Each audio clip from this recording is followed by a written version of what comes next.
Pada video kali ini, saya akan membahas mengenai triangulasi yang merupakan bagian dari jenis manipulasi. Pernahkah kamu mengalami atau melihat pengucilan atau diskriminasi dari seseorang, demi tujuan memecah belah sebuah kelompok?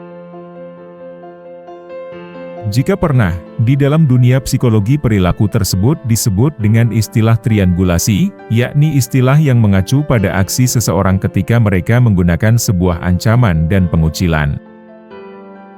Triangulasi merupakan bagian dari jenis manipulasi yang bertujuan memecah belah dan menguasai kelompok tertentu. Orang-orang yang memiliki satu kesamaan rasa insecure biasanya melakukan jenis manipulasi satu ini. Sebagai hasilnya, mereka dengan tega memanipulasi orang-orang di sekitarnya untuk mendapatkan apa yang mereka mau, sehingga insecurity yang mereka miliki dapat sedikit demi sedikit bisa tertutupi. Bukan hanya itu, alasan mengapa istilah ini disebut dengan triangulasi juga disebabkan oleh taktik atau strategi yang dilakukan selalu melibatkan pihak ketiga untuk melancarkan misinya. Hal ini tentu menjadi suatu masalah rumit, karena harus melibatkan pihak lain yang tidak berpartisipasi di dalam konflik yang ada. Pihak yang manipulatif bisa mendapatkan apa yang mereka inginkan, namun membuat pihak lainnya atau pihak yang tidak berpartisipasi memiliki hubungan yang tidak baik dengan korban manipulasi jenis ini. Mekanisme seperti ini tentu sangatlah toksik, dan dapat memicu suasana negatif di dalam sebuah hubungan pertemanan ataupun keluarga.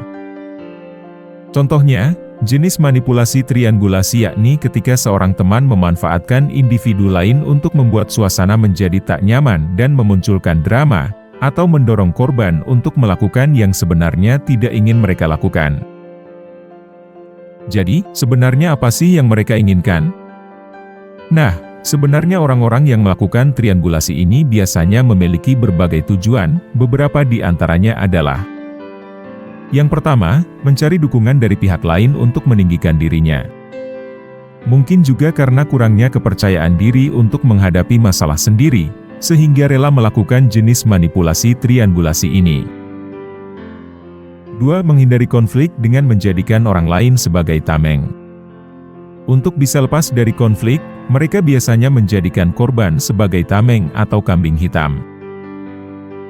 3. Mengumpulkan dukungan mengenai kebenaran dirinya di depan korban. Mereka biasanya mengumpulkan suara atau keberpihakan orang lain untuk membenarkan dirinya sendiri di depan korban. 4. Mencoba untuk menyetir perasaan korban agar bisa mengendalikan situasi. Mereka akan memainkan perasaan korban dengan berbagai cara, seperti membuat korban merasa seolah sedang dikucilkan dari kelompok, sehingga pelaku triangulasi memegang kontrol atas semuanya. Sebenarnya, tidak semua orang menggunakan triangulasi secara sengaja. Beberapa dari mereka mungkin secara tidak sengaja mengikut sertakan teman lain atau orang terpercaya untuk membantunya dalam mengatasi sebuah konflik. Namun, bagi mereka yang mengidap gangguan NPD atau Narcissistic Personality Disorder, mungkin secara sengaja melakukan hal ini untuk mendapatkan perhatian, pujian, atau perasaan spesial dan superioritas. Jangan lupa like dan subscribe.